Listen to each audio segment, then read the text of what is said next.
To the extent we can get it on camera, we're going to listen to it. Okay, great. Let's get back. If there's a question I ask or board members ask, Mr. Barkley, that you don't understand, or please let us know, and we'll try to reword it accordingly, okay? Okay. All right. I have one question in regards to, and if you take a look in your package, and they're cards numbered 5, 6, 7, and 8. If you can identify those, take a look at those cards. Okay, they're all dated July 8th, 2008. Is that correct? Yes. Okay, and is that your signature on cards 5, 6, 7, and 8, Mr. Barkley? Yes. Okay, and I see that, that these cards were submitted, not that you would know, but there's an initial in the lower right-hand corner in regards to representatives from ACORN. Do you know any of these individuals personally, Mr. Barkley? No. Okay. And why don't you kind of just share with the board the circumstances surrounding you registering 4 different cards on the same date with 2 different addresses? I would. Is that in fact true? Did you fill these all out on the same day on July 8th? I most likely did. I probably did. Yes, I did. But the thing why don't you is, share with us the circumstances, and then there'll be some questions from the board. The thing is that I'll be sitting down in public square, like reading my book, because at the point in time I was going through some little things that was like the only place I can go. So the people will walk up to me and ask me, would I sign these papers? So I'd be like, no, I'm already registered. And then they just ask me again, like, I need a job. I'm just trying to hold on to a job. So would you sign it for me? I need 25 of them, or I need a certain amount of them to do it. So me being a kind-hearted person, I say, yeah.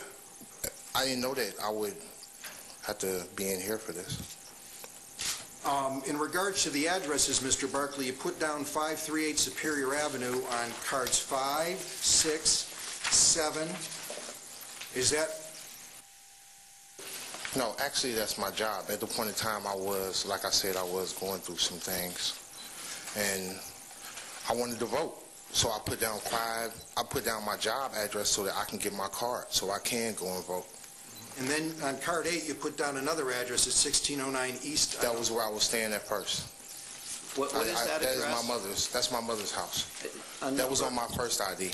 Okay, number 8. If you look at number 8, what is that address, Mr. Barkley?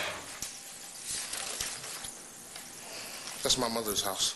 But would you read it into the record, because I'm not sure what that... 1609 East 84th Street. Yes. Okay, and that's where your mother lived? Yes. Okay. And you...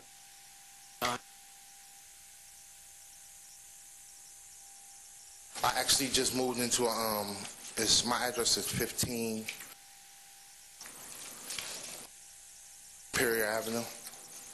Because we have information that indicates... That's where I live at. I stay at 1550 Superior Avenue. Mr. Barkley, so you're down there on July 4th in Public Square, and there are 4 registration cards you signed out on July 8th, 2008. Did the individuals come to you right after the other? Can you kind of describe, was it an hour after each other? How did that work? Or were they lined up right behind each other? Well, I wouldn't say they hit me aggressively, but they, like, I'll move somewhere else to read the book. Somebody will come over there. And then they'll all say the same thing, though. They'll all say the same thing, like, would you sign this for me? I'm just trying to hold on to this job.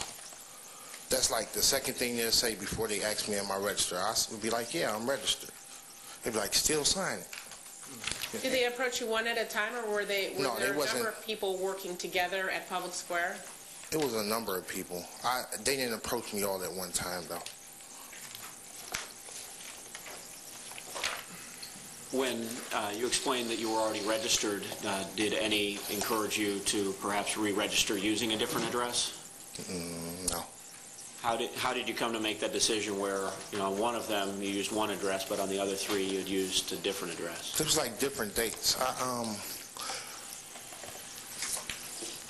don't know how I did that. That was like a mistake. I don't know how I ended up putting that one address, because I was still, my address was still on my ID card. My mom's address was still on my ID card. But I was staying downtown because, just to be honest, I was homeless. I stayed downtown, and that was the only address that I could use. On July 14th, Mr. Barkley, and cards 3 and 4, if you could... We just stay with the 5. Okay, sure. Mr. McNair has another question about the other cards. On, Mr. Barkley, on cards 5 through 8, is this all your handwriting with the exception, the lower right-hand part of it where it has an initial or 2 initials and 2 numbers? Did you otherwise fill out all of these? Is that in your own handwriting? Again, this is cards 5 through 8 I'm focused on right now.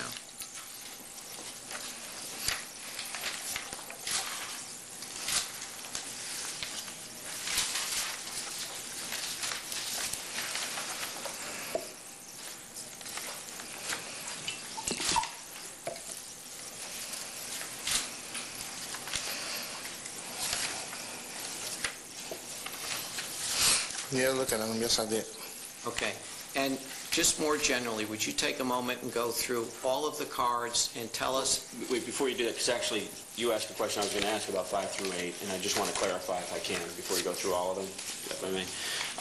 Mr. Barkley, looking, because I know you looked rather quickly just now, looking at those cards, particularly 5, 7, and 8, looking in the box, it's on the 3rd line that says county where you live, on cards 5, 7, and 8. Did you personally fill in that box on those, or does that look like your handwriting on each of those? Somebody else filled that in. Thank you, Mr. McNair. Mr. McNair? Well, at some point I want to ask him that question. I'll do it now. Mr. Barkley, let's start at the back with card 13. Well, there you have it. Now they're going through the cards, and sort of this is how you do it in a court of law, for that matter, where you ask the witness to tell a story, and then you go through the specifics. Now I've got a slight home court advantage here. I mean, this is a game that we play. Spare me the phony outrage. It's a game. It's a sport. Spare me the phony outrage.